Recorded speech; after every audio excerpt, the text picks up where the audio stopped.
Dalam kehampaan yang tak berujung, jiwa-jiwa undead yang padat berkumpul, dengan kemarahan dan niat membunuh di wajah mereka. Pada saat ini, jiwa-jiwa undead ini tidak bisa tidak berpisah, dan satu demi satu memberi jalan ke sebuah lorong yang luas. Dari lorong itu, seorang wanita dengan sosok anggun dan wajah cantik tergantung di sana, dengan cahaya ilahi warna-warni bermekaran di mana-mana, tubuhnya seperti dewa. Berdiri dengan bangga dalam kehampaan. Suara dingin keluar dari mulutnya sebelumnya, dan ketika wanita itu berbicara, 3 roh undead teratas yang dengan gila menyerang Qin Chen dan yang lainnya juga berhenti dan saling berhadapan dengan ekspresi hormat. Qin Chen memandang wanita cantik di depannya, ketika dia melihatnya, sedikit kejutan muncul di matanya. Setelah datang ke dunia bawah begitu lama, Qin Chen telah melihat terlalu banyak jiwa yang mati. Para pembudidaya hantu di dunia bawah memiliki bau tak bernyawa. Bahkan pembudidaya hantu yang paling cantik, seperti selir Kaisar Netherworld, pun cantik, tapi setelah terpapar dalam waktu yang lama, mau tidak mau akan membuat orang merasa bahwa dirinya tidak seperti manusia. Tapi Qin Chen sangat terkejut dengan wanita di depannya. Wanita ini memiliki otot sedingin es dan tulang giok, dan kulit putihnya seperti marmer putih, dengan sedikit warna merah yang tidak boleh dilihat di dunia bawah, dan itu sangat luar biasa, jelas. Meskipun Qin Chen juga telah melihat beberapa pembudidaya hantu berkulit putih lainnya di dunia bawah, warna putih mereka adalah sejenis warna putih tanpa darah, dan beberapa hanya putih pucat, tanpa ciri khas gadis. Namun wanita ini berbeda dengan pembudidaya hantu lainnya di dunia bawah. Meski warna kemerahannya tidak setinggi darah wanita di dunia, ada secercah cahaya, seperti batu delima yang tertahan, mekar dengan keindahan yang unik di dunia kegelapan, cahaya.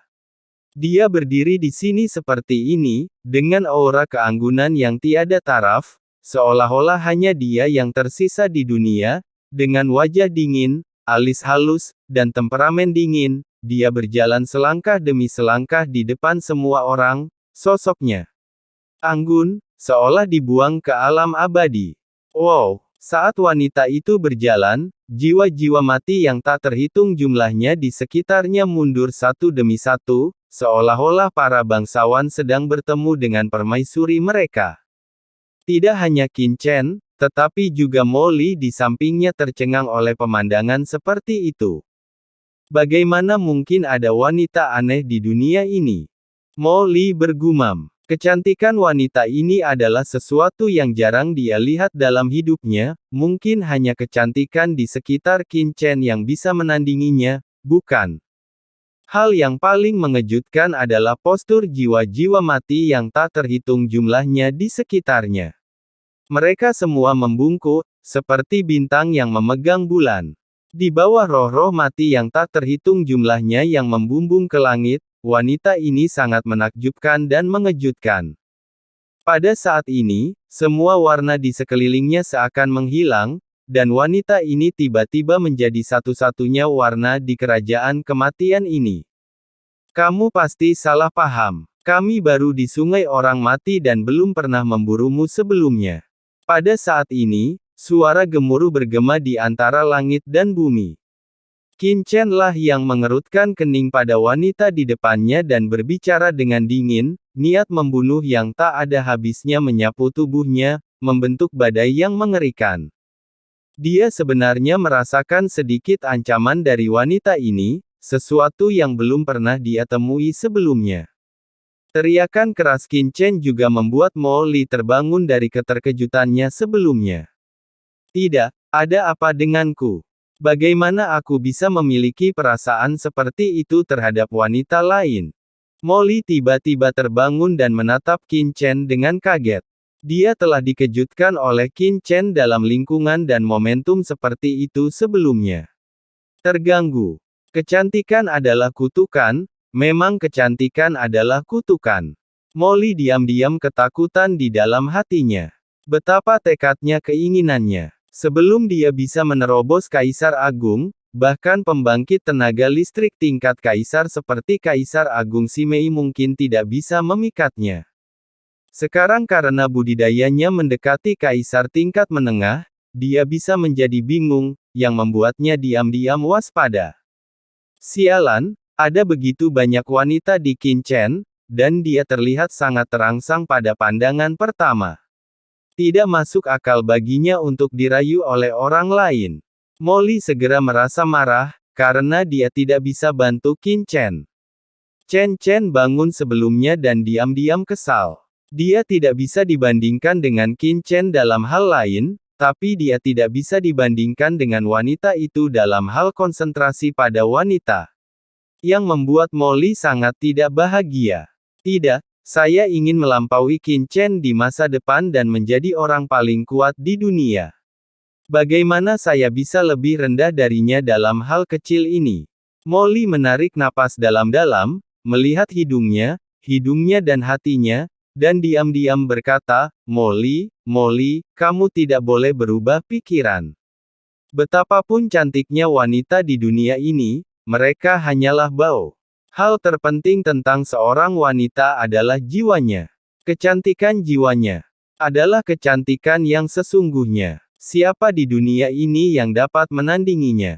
Dengan Tuan Qian, dia adalah orang yang paling cantik di dunia dan orang yang paling unik.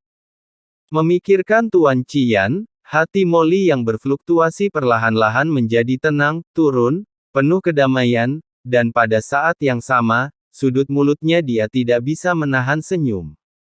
Ya, siapa lagi di dunia ini yang lebih baik dari Tuan Qian? Setelah beberapa saat, mata Molly yang sedikit berfluktuasi berangsur-angsur menjadi dingin lagi, kembali ke penampilan sebelumnya yang sulit diatur. Hah! Aku tidak menyangka kalian berdua bisa menghilangkan keterkejutanku dengan mudah. Wanita dingin itu mengerutkan kening dengan sedikit keterkejutan, dan dalam satu langkah, dia sudah berada di depan Qinchen dan yang lainnya. Putri Yao. Di sebelahnya, beberapa aura menakutkan langsung turun, penuh rasa hormat, dan tetap berada di sisi gadis itu. Murid Qinchen tiba-tiba menyusut. Aura ini sangat menakutkan. Aura di tubuhnya sangat mirip dengan 3 prajurit undet yang telah melakukan serangan gila sebelumnya. Mereka jelas semuanya adalah prajurit tingkat puncak jangka menengah. Ada begitu banyak orang kuat di kerajaan mayat hidup ini. Qinchen diam-diam berteriak di dalam hatinya. Dia secara tidak sengaja datang ke tempat seperti itu. Ada begitu banyak kaisar puncak jangka menengah, bahkan di dunia bawah Shen Luo dan 5 wilayah pegunungan, mungkin tidak banyak orang kuat, bukan?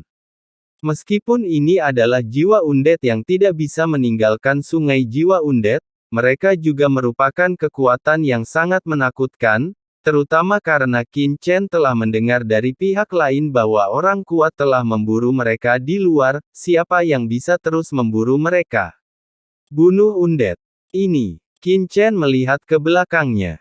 Di belakangnya, dia dihadang oleh 3 pria undet yang kuat. Di depannya adalah wanita misterius ini dan sekelompok pria undet yang kuat. Dikepung oleh begitu banyak pria undet, jika mereka benar-benar ingin bertarung, hal itu pasti akan menimbulkan masalah, banyak masalah. Aku ingin tahu siapa kamu. Kami baru saja secara tidak sengaja masuk ke tempat ini tanpa niat jahat. Adapun apa yang kamu katakan sebelumnya bahwa kami keluar untuk membunuhmu, ini bahkan lebih tidak masuk akal. Hari ini adalah pertama kalinya kami memasuki sungai orang mati, bagaimana? Kamu bisa membunuh bangsamu. Qinchen berkata kepada wanita itu dengan suara yang dalam.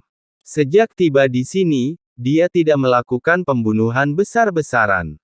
Dia tidak ingin ada konflik dengan orang-orang ini tanpa alasan. Jika krisis bisa diatasi, tentu dia tidak ingin ada konflik. Ini pertama kalinya kamu memasuki sungai orang mati. Wanita dingin itu melangkah ke depan Qinchen dan yang lainnya, mengerutkan kening dan berkata, bukankah kamu dan pria itu berada dalam kelompok yang sama? Orang itu. Qinchen mengerutkan kening, saya tidak tahu. Siapa yang kamu bicarakan? Ini memang pertama kalinya kami datang ke sini. Molly melirik Qin Chen. Ini adalah pertama kalinya dia melihat Qin Chen berbicara dengan sangat baik. Berpikir bahwa perjalanan Qin Chen adalah untuk mencari Tuan Qian untuknya, dia langsung tergerak, dia tidak pernah menyangka bahwa Qin Chen akan begitu rela bersikap baik kepada orang lain demi dirinya sendiri. Wanita dingin itu mencibir. Niat membunuh di mata Qin Chen tidak melemah. Dan dia hendak berbicara. Putri Yao, mengapa kamu berbicara begitu banyak omong kosong kepada mereka? Jika orang luar ini berani masuk ke tempat ini, cukup bunuh mereka. Di sebelah wanita dingin itu, roh mati tiba-tiba berkata dengan suara dingin. Roh mati ini mengenakan jubah hitam, dan matanya seperti ular berbisa, yang membuat seluruh orang merasa tidak nyaman. Begitu kata-kata itu jatuh, roh undead berjubah hitam tiba-tiba menghilang dari tempatnya, dan niat membunuh yang mengerikan tiba-tiba bergegas menuju Qin Chen. Murid Qin Chen menyusut, dan pedang pembunuh terbalik tiba-tiba ditempatkan di depannya. Dengan keras, Qin Chen merasakan dampak yang mengerikan. Dia tiba-tiba mundur 100 kaki, dan pada saat yang sama dia mundur, niat membunuh yang mengerikan meledak langsung di kehampaan, bang. Dengan suara, roh undead berjubah hitam langsung ditebas oleh energi pedang yang tak terhitung jumlahnya di kehampaan, dan menghantam kehampaan di belakangnya dengan keras. Begitu dia berhenti, energi pedang yang menakutkan dan niat membunuh menembus ke dalam tubuhnya, jiwa undead merasa seolah-olah seluruh tubuhnya ditusuk secara gila-gilaan oleh miliaran pedang, dan retakan halus muncul di tubuhnya.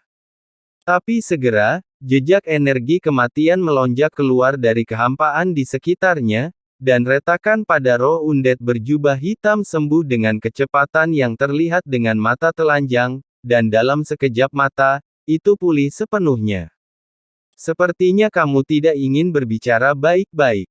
Kalau begitu mari kita ngobrol. Aku ingin melihat berapa banyak dari kamu yang akan mati meskipun banyak dari kamu. Mata Qin Chen dingin, dan gelombang energi melesat ke seluruh tubuhnya. Niat membunuh yang mengerikan tiba-tiba melonjak ke langit, dan pada saat niat membunuh ini melanda, seluruh kerajaan undead sepertinya telah memasuki dunia niat membunuh, dan kehampaan di sekitarnya langsung bergetar hebat. Qin Chen hanya tidak ingin membuat musuh gegabah, tetapi itu tidak berarti dia takut pada siapapun, paling buruk, dia akan terus maju dan melakukannya. Mayat hidup berjubah hitam mencibir dan berkata, beraninya kamu begitu merajalela di sini. Dalam hal ini, Putri Yao, tolong perintahkan mereka untuk diturunkan untuk mengenang saudara-saudara kita yang tak terhitung jumlahnya yang telah meninggal selama bertahun-tahun.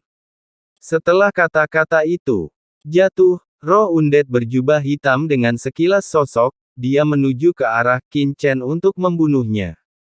Di saat yang sama saat dia datang untuk membunuh, jiwa undead lainnya juga memancarkan permusuhan yang kuat dan hendak membunuh mereka. Sebelum dia bisa mengambil tindakan, wanita dingin di samping mengangkat tangannya, dan kekuatan tak terlihat tiba-tiba muncul. Sungai undead di sekitarnya langsung menemukan anak sungai, menghalangi undead berjubah hitam. Melihat ini, undead lainnya juga mulai bergegas berhenti. Melihat pemandangan ini, mata Qin Chen tiba-tiba menyipit. Wanita di depannya memiliki status yang sangat tinggi. Begitu Qin Chen bergerak, dia sudah memutuskan untuk menangkapnya terlebih dahulu. Tanpa diduga, pihak lain benar-benar menghentikan undead berjubah hitam untuk bergerak, tak satu pun dari orang luar ini yang baik, jangan tertipu oleh mereka. Mayat hidup berjubah hitam itu mengerutkan kening dan menatap wanita dingin itu dan berkata dengan cemas.